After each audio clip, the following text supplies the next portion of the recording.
अवधेश जी, ये क्या है? हे भवानी, ये सच है कि कोई प्रेत है? ये जिंदा है, अवधेश जिंदा है। तुम्हारे और साक्षी के इस शर्मनाक प्लान के बारे में दादा ने हमको पहले ही बता दिया था कि कैसे तुम और साक्षी मिलके भाभी को मर्डर केस में फंसाना चाहते थे। और मर्डर केस में से फंसाना नहीं चाहते थे, बल्कि भाभी को मरवाना भी चाहते थे।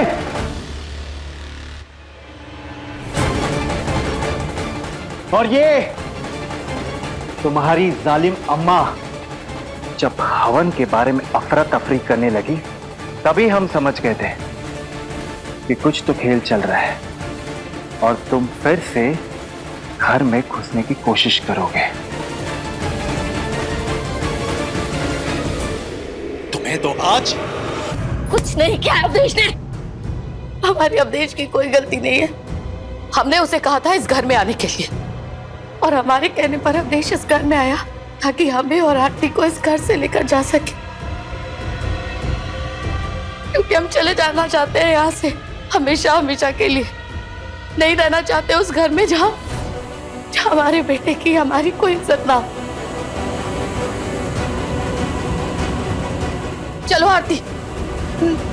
नहीं, नहीं, नहीं जाएंगे। आरती कहीं नहीं जाएगी। हाँ, अवधेश जरूर जाएगा, सीधा जेल। अपनी उस डीएसपी कुकर्मी के साथ फिर सारी जिंदगी दोनों सलाखों के पीछे जिएंगे वहां। यकीन नहीं होता कि एक डीएसपी ऐसे आपराधिक कृत्य में अपने आप को लिप्त कर लेगी। क्यों किया ऐसा डीएसपी साक्षी ने?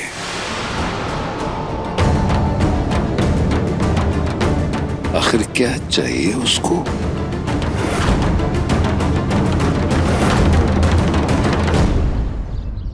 अब मैं थारे को मारूंगी और दुनिया को यूं लगेगा कि कुहू ने अपने आप को गोली मार दी, आत्महत्या कर ली।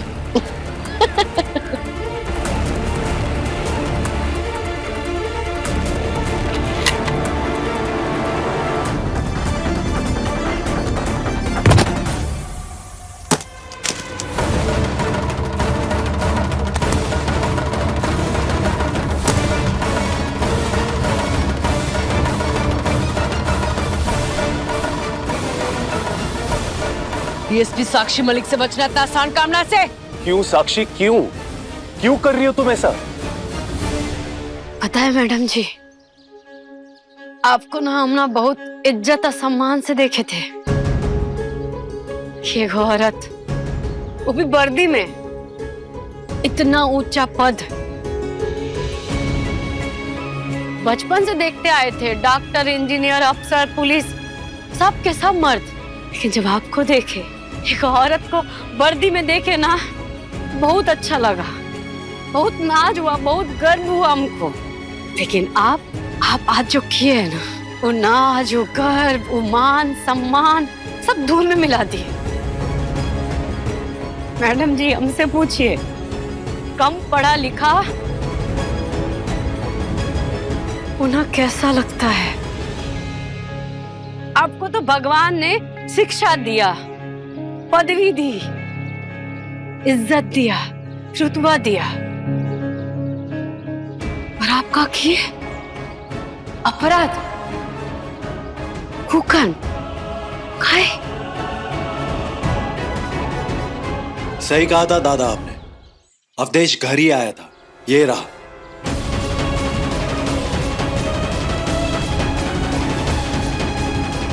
और इसने सारी बात तफसील से बता दी है हमको और पुलिस को। सारे गुनाह कबूल कर लिए हैं। सिटी एसपी के आदेश से ये पुलिस हमारे साथ आई है तुम्हें गिरफ्तार करने। डीएसपी साक्षी,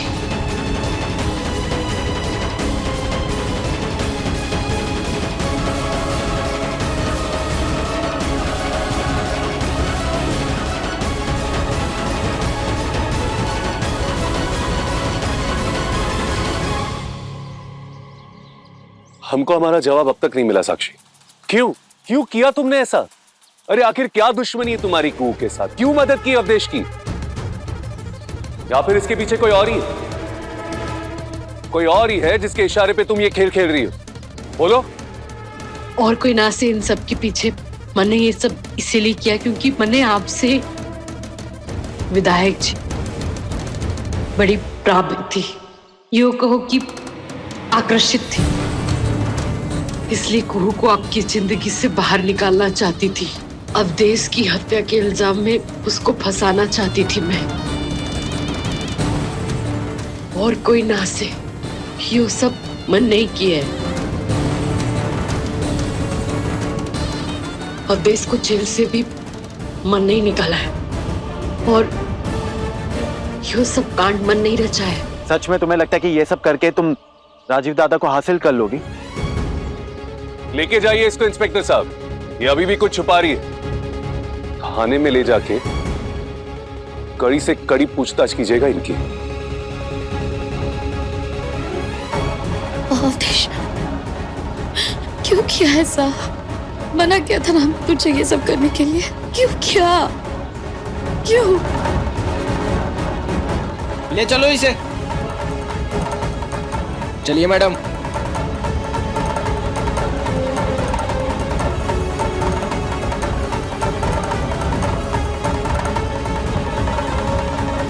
हमें अब भी लग रहा है कि साक्षी को छुपा रही है, झूठ बोल रही है, कोई और ही है इन सबके पीछे। कोई और ही है जो ये षड्यंत्र रच रहा है। बॉस के बारे में अपना मुंह मत खोलियो, समझा? बॉस के बारे में कुछ पता चला ना, तेरी माँ का उस दिन आखिरी दिन होगा। अपना मुंह बंद रखना।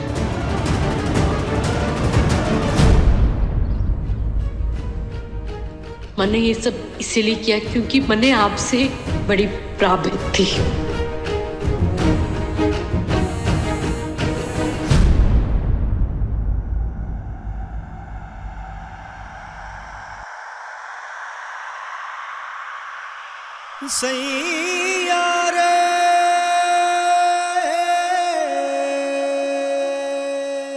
हम जानते हैं कि तुम क्या सोच के परेशान हो रही, यही ना कि बिना हमसे मिले साक्षी हमारे प्यार में कैसे पड़ गई।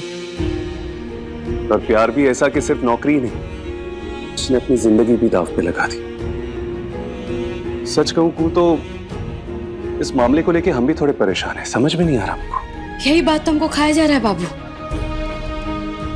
कि जो इंसान इस सब कांड के पीछे है वो खुलेआम बाहर घूम रहा है, जिसको हम लोग जानते तक नहीं है। फिर हमको का ऐसा लग रहा है कि निशाना हमको बनाया गया, लेकिन असली निशाने पे आप हैं।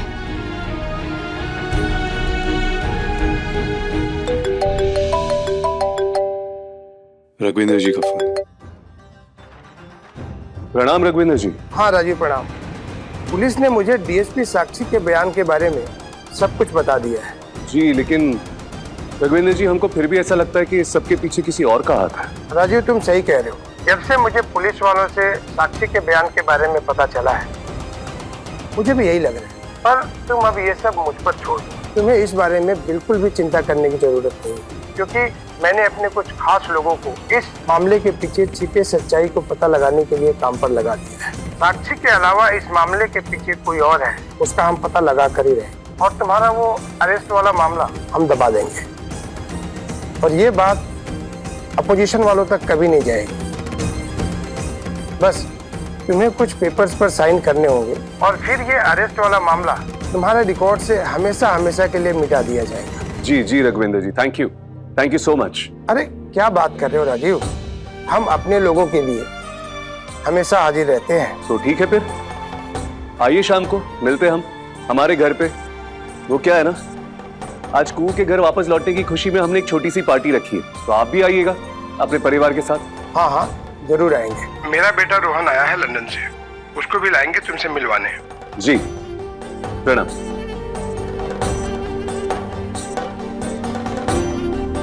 ये अभी भी साक्षी के बारे में सोच रही है। कुहू, वैसे एक बात बताओ हमको, का ये शाहरुख खान तुम्हारा पसंदीदा एक्टर है ना? तुम भी तो उनसे नहीं मिली ना, तो फिर वो तुम्हारा पसंदीदा एक्टर? हाँ, काहे नहीं हो सकते? हमको क्या लगता है ना कि साक्षी भी हमको मिली नहीं, लेकिन सिर्फ हमको टीवी पे देख के उसको हमसे प्यार हो गया। अरे वैसे तुम्हारा पति शाहरुख खान से कम थोड़ी ना हैंडसम है कि नहीं?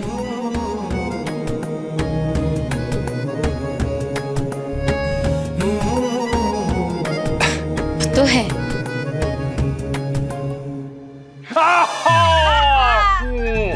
क्या कर रही हो? आपको सपना से जगा रहे थे, आप सपना देख रहे थे ना? हाँ ठीक है, जानते कि घर में सब लोग हमको पसंद नहीं करते, लेकिन अगर हमारी असलियत जानी हो ना तो उनसे कहो कि जरा बाहर जाके देखे। हो सकता है कि यहाँ की लड़कियां शाहरुख खान का नहीं बल्कि हमारा सपना देख रही हो। हाँ हाँ, हमारे मुजफ्फरपुर के शाहरुख खान। हाँ?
कितना खुश है दोनों हमारे बेटे की जिंदगी बर्बाद करके, उसे जेल पहुंचाकर। यहाँ प्यार की कुटर कुचल रही है।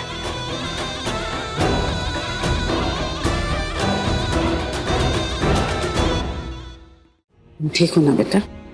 हाँ बुआ जी, हम और हमारी कोख में पल रहा बच्चा, हम दोनों बहुत खुश हैं बुआ जी, क्योंकि अब हमारे आसपास अवदेशी नहीं है।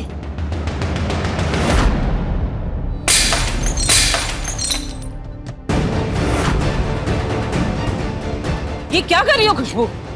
शर्म नहीं आती तुम्हें? तुम्हारा पति जेल में है और तुम यहाँ खुशियां मना रही हो, पार्टी की तैयारी कर रही हो।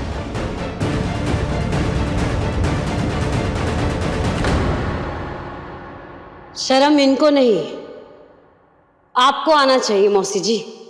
तुम्हारे तो मुंह नहीं लगना है हमको। काहे? जो बोलना है बोलिए ना, इनके सामने ही बोलिए। इसके सामने और पीछे क्या? अब कहने को रहे क्या क्या है? हमारे बेटे को जेल भिजवा दिया, खुशियां मना रहे हो, पार्टी की तैयारी चल रही है, अब क्या बैंड बजवाना है? हमें अवदेशी से हमेशा के लिए छुटकारा चाहिए, तलाक चाहिए हमें।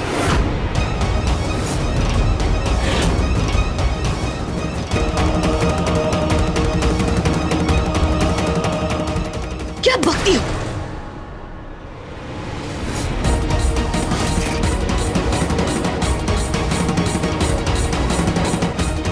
खबरदार, जो आप इन पे हाथ उठाई थी, आप इन पे हाथ नहीं उठा सकती, और मेरे रहते तो बिल्कुल नहीं। इसलिए हाथ पीछे। और आरती जी का हक बनता है ये फैसला लेने का कि वो अवधेश बाबू के साथ रहेंगी कि नहीं। हरी तो यहाँ तो पूरा परिवार गवाह है कि अवधेश बाबू ने आरती जी के साथ क्या किया है। आरती के कोख में अवधेश का बच्चा है। हिम्मत कैसे हुई इसकी तलाक की बात करने की?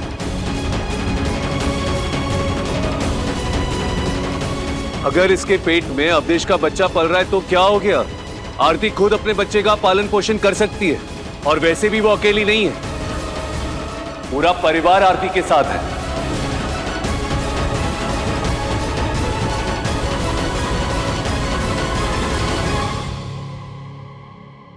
सुना आपने? इन लोगों की बकवास, इनकी दलीलें सुन रहे हैं आप? गलत क्या कह रहे हैं वो लोग? आरती को अपनी जिंदगी के फैसले लेने का पूरा हक है।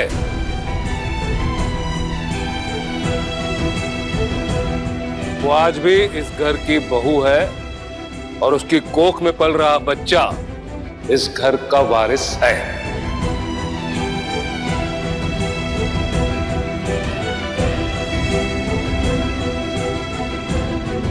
आरती, तुम फिक्र मत करो,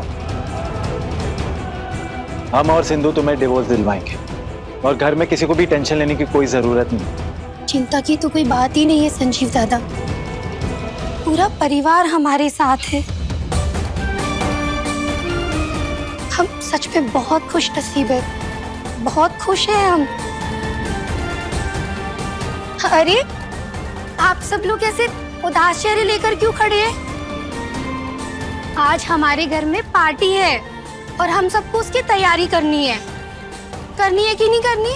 हाँ, बहुत सारे मेहमान आने वाले हैं, तो चलिए तैयारी करते हैं।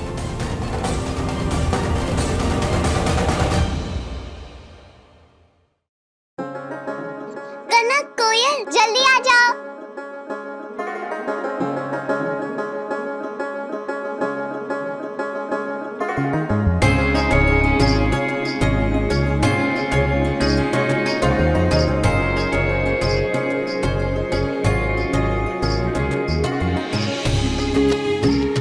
तारामती चाची, कुहू, वो हम ही ने इनवाइट किया था इनको पार्टी के लिए।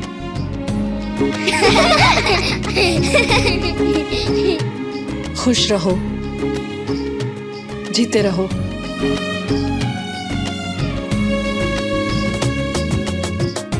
ये बच्चे लोग को देख के तो ऐसा लग रहा है जैसे जन्मों से जानता है एक दूसरे को। ये रूपा ब्याह में आई थी ना पहले बार? हाँ, और तभी कनक कोयल से मिली थी ना, लगता ही नहीं है ऐसा।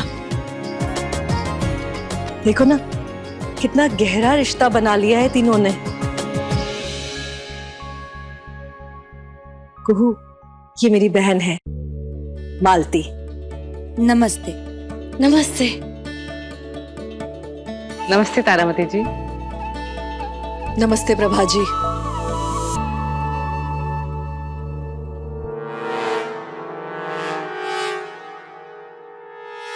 मैंने तो सुना यहाँ पर पार्टी है, पर कोई बलून वलून तो है ही नहीं और लाइट्स भी नहीं लगे हैं। पार्टी ऐसी थोड़ी ना होती है। तो थोड़ी देर रुक जाओ बेटा और फिर देखो कि इस जगह पे हम क्या जादू करते हैं। हम सब मिलकर इस जगह को पार्टी के लिए सजा देंगे। तो जल्दी से शुरू करो ना सजाना। वैसे मैं हूँ ना, कोई हेल्प चाहिए तो मुझे बता देना, मैं भी सजाऊंगी। मैं एक बहुत अच्छी ड्रेस लेके आई हूँ पार्टी में पहनने के लिए। चलो चलो, तुम दोनों भी दिखाओ मुझे कि तुम लोग क्या पहनने वाले हो। जा जा। चलो चलो। आप लोग इसकी बातों पे ध्यान मत दीजिए, इसे आदत है ज्यादा बोलने की। लेकिन जो भी बोलती है ना बहुत प्यारा बोलती है, बहुत प्यारी है चाची। एकदम एकदम अपनी माँ की।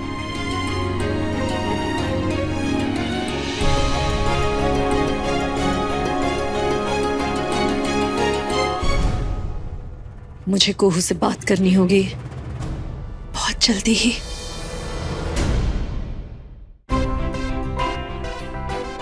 हम दोनों की ब्लैक ड्रेस बहुत सुंदर है। और ये रही तुम्हारी ब्लैक ड्रेस, देखो ये मेरे लिए है। हाँ, अम्मा ने हम तीनों के लिए ब्लैक ड्रेस लाई है। Thank you very much. पसंद आया? हाँ।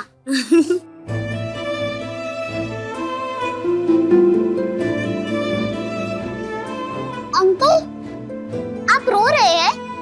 आपकी आंखों में आंसू क्यों है?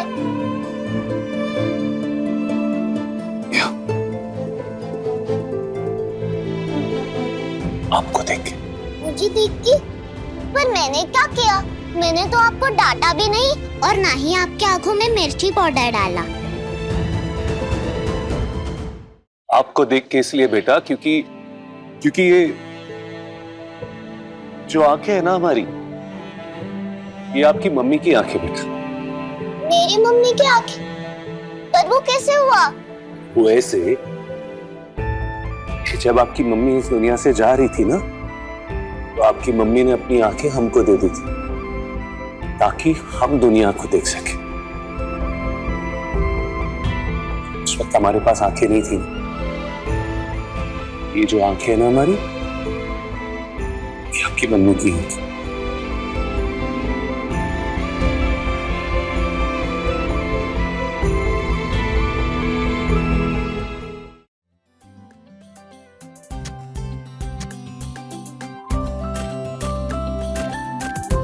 ये क्यों?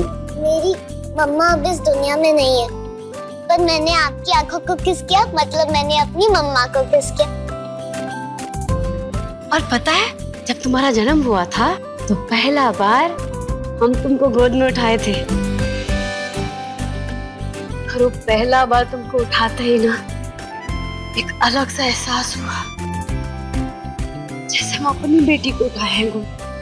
और तब तो एक कनक और कोयल का जन्म भी नहीं हुआ था। इसीलिए तुम हमारी बेटी हो। हमारी 2 बेटी नहीं, हमारी 3 बेटी है। तो आपसे हम दोनों फ्रेंड्स ही नहीं सिस्टर्स हैं।